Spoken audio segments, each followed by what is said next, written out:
Listed गुंडे साजिश चंदनवाला के सजदे में झुका थाना सेंट्रल कोतवाली। एक कुख्यात बदमाश और पुलिस के बीच का याराना, लगा रहा खाकी वर्दी पर दाग। मैं भी कानून तो जानती हूँ।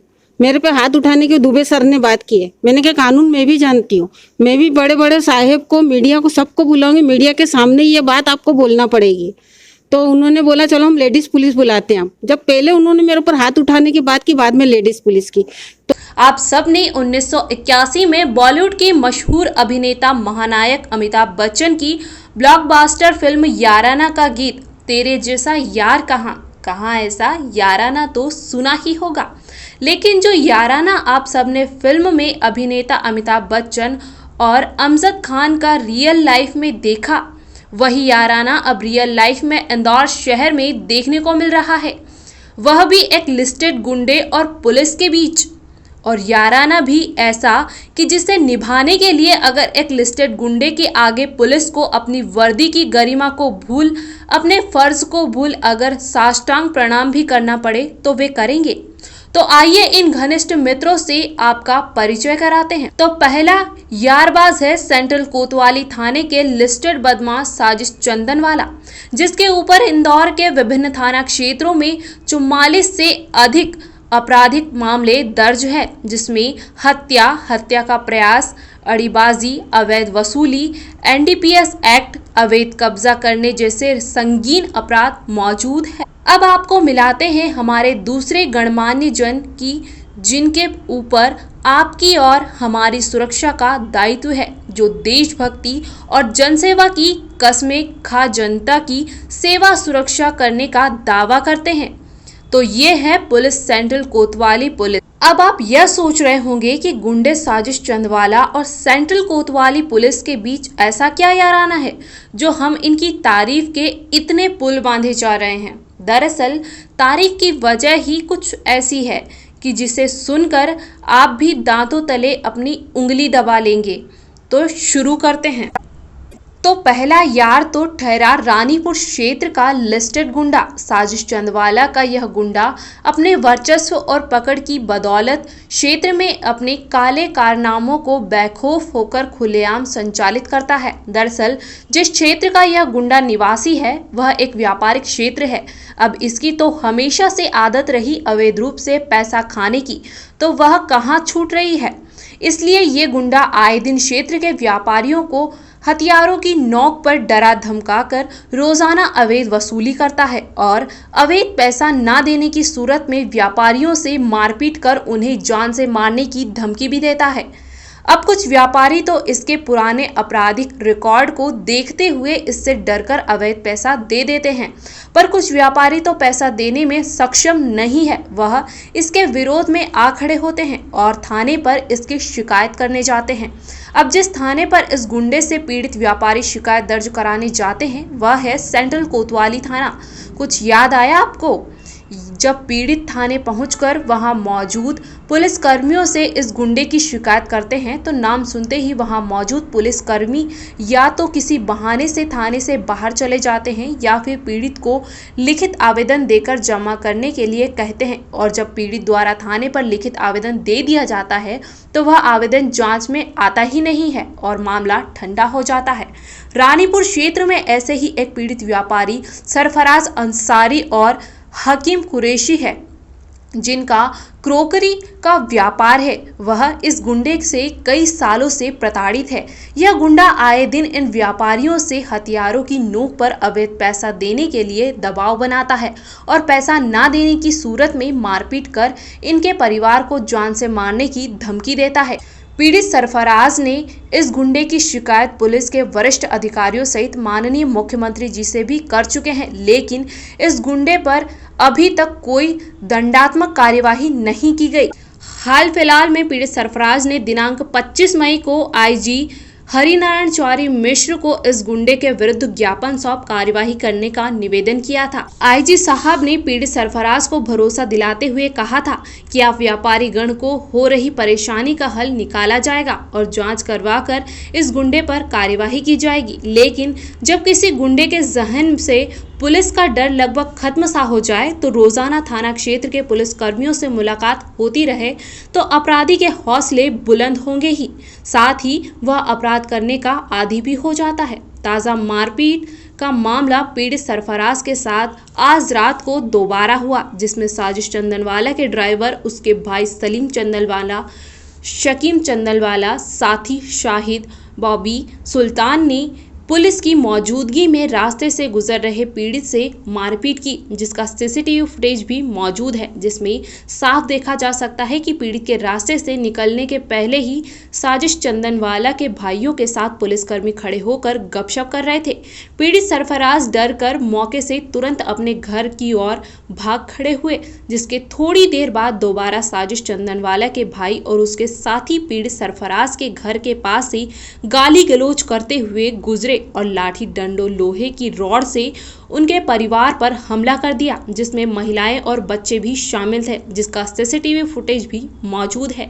पीड़ित सरफराज उनकी बहन के मुताबिक वे घटना के बाद देर रात अपने परिवार के साथ सेंट्रल कोतवाली थाने पहुंचे और घटना का सीसीटीवी फुटेज दिखाकर वहां मौजूद on duty sub inspector Vinod Dubey से आरोपियों के खिलाफ मामला पंजीबद्ध करने का निवेदन किया। तो सब इंस्पेक्टर विनोद दुबे ने सरफराज से उनका मोबाइल छीन सीसीटीवी फुटेज को डिलीट करने का प्रयास किया। जब उनकी बहन के द्वारा इसका विरोध जताया गया तो उसके ऊपर हाथ उठाने का प्रयास किया और बदतमीजी करते हुए कहा कि पहले आवेदन लिख कर लाओ, फिर देखते हैं, और तुरंत थाने से गायब हो गए। पीड़ित देर रात तक थाने पर आवेदन लिए बैठे रहे, लेकिन सब इंस्पेक्टर विनोद दुबे कई फोन लगाने के बावजूद भी थाने पर नहीं पहुंचे और पीड़ित परेशान होते रहे। इससे साफ जाहिर होता है कि गुंडे साजिश चंदनवाला और सेंट्रल कोतवाली थाने का याराना बेहद ही घनिष्ठ है। इस गुंडे का नाम सुनते ही पुलिसकर्मी या तो थाने से गायब हो जाते हैं या फिर फरियादी कोई महिला हो या पुरुष बदसलूकी करने से चूकते नहीं है। कई बार सेंट्रल कोतवाली के पुलिसकर्मियों को झंडा चौक पर बनी सेंट्रल कोतवाली पुलिस चौकी पर गुंडे साजिश चंदनवाला के साथ बड़े आराम से घंटों गपशप करते देखा गया है, जिसके सीसीटीवी फुटेज पीड़ित सरफराज के पास मौजूद है। कुछ दिनों पूर्व ही थाना सेंट्रल कोतवाली थाना टीआई बीडी त्रिपाठी साजिश चंदनवाला के लिस्टेड फरार बदमाश भतीजे फरहान चंदनवाला को, जो कि नाइट्रावेट के नशे का आदी है, इसके फरार होने का दावा कर रहे थे, लेकिन वह दावा तब झूठ साबित हो गया जब पीड़ित सरफराज अंसारी ने सेंट्रल कोतवाली थाना क्षेत्र की कार्यप्रणाली पर सवाल उठाते हुए खुद ही होली के दिन थाना क्षेत्र से ही फरार बदमाश फरमान चंदनवाला के फोटो वायरल किए थे, जिसमें वह डीएसपी लिखी गाड़ी पर अपनी फौज के साथ मौज कर रहा था। सेंट्रल कोतवाली के टीआई बीडी त्रिपाठी के मुताबिक उनके द्वारा थाना क्षेत्र में रात के वक्त कड़ी गश्त की जाती है, लेकिन क्षेत्र में जिस तरीके से बदमाश खुलेआम बेखौफ होकर लोगों के घर पहुंच उनके साथ लोहे की रॉड और पाइप से उनके परिवार पर हमला कर बुलंद हौसलों के साथ दादागिरी करते बड़े ही आराम से निकल जाते हैं, इससे साफ जाहिर होता है कि टीआई बीडी त्रिपाठी साहब की कथनी और करनी में कितनी सच्चाई है। सेंट्रल कोतवाली थाना बेशक क्षेत्र के लिस्टेड गुंडों के साथ अपना याराना बरकरार रखे, लेकिन याराना निभाते निभाते ट्रेनिंग के दौरान देश और जनता की सुरक्षा के लिए अपना सर्वोच्च न्यौछावर करने की शपथ के साथ देशभक्ति जनसेवा का नारा न भूल जाए, जो ये अपनी वर्दी पर बड़े ही शान शौकत से सजाए घूमते हैं। तो कैसी लगी आपको दो यारों की एक दूसरे से यारी कि ये हृदय विदारक दास्तां, हमें ज़रूर बताएं। अंत में इस याराने को सलाम करते हुए दो लाइनें कहना चाहूँगा। बने चाहे दुश्मन ये जनता हमारी, बस सलामत रहे ये यारी हमारी।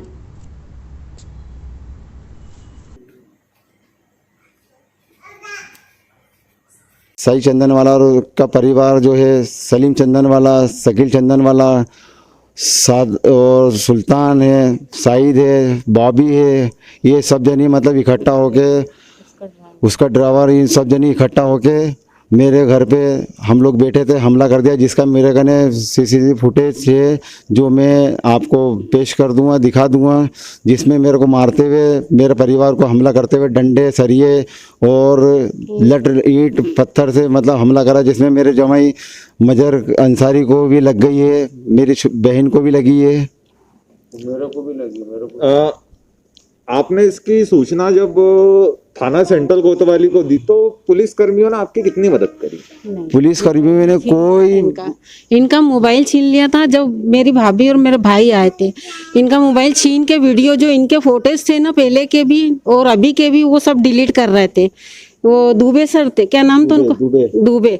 हम लोग जब मैं आई हूँ फिर उसके बाद विनोद दुबे है, उन्होंने मतलब हमने मेरे परिवार ने सबने देखा है कि साजिश चंदन वाले के परिवार से ये मतलब जो है 2-4-5 पुलिसकर्मी उनसे जाके मिले और पैसे लेते हैं। ये लोग थाना सेंट्रल कोतवाली के अधिकतर जो पुलिसकर्मी हैं ये बैठे हुए थे वो लोग।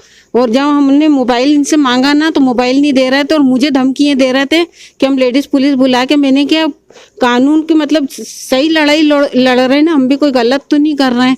हमारे मोबाइल दे दो, मेरे भाई का मोबाइल दे दो। मैंने आके ये बोला है उनको, तो मेरे को बोल रहे थे मेरा हाथ उठ जाएगा बोले। जब मेरे को बोल रहे थे मतलब लेडीज को बोल रहे थे, वो यहाँ पे कोई लेडीज पुलिस नहीं थी, लेकिन मुझे हाथ उठाने का बोल रहे थे मेरे ऊपर। आपके साथ इससे पहले कितनी बार इस प्रकार की घटना हो चुकी? मेरे साथ 3 से 4 मरतबा मेरे साथ ऐसी घटना हो चुकी, मारकुटी की, गाली गुफ्तार की, धमकी की, मेरी दुकान पे आके हफ्ता वसूली की, ये सारी घटना मेरे साथ हो चुकी। जिसके मेरे कहने CCTV फुटेज है, जिसमें मैंने कैमरे दोनों अपने मोहल्ले में लगवा रखे हैं, जिसकी मेरे कहने सारी रिकॉर्डिंग है जो न्यायालय के सामने।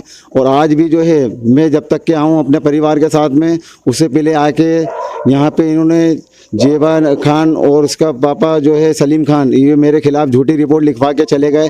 जबकि मैं अपने घर के वहाँ मेरे कहने फुटेज है, मैं अपने घर के वहीं हूँ, वहाँ से कहीं गया भी नहीं हूँ। और इन्होंने जो झूठी रिपोर्ट लिखवाई है इसकी जांच हो। मैं भी कानून तो जानती हूँ।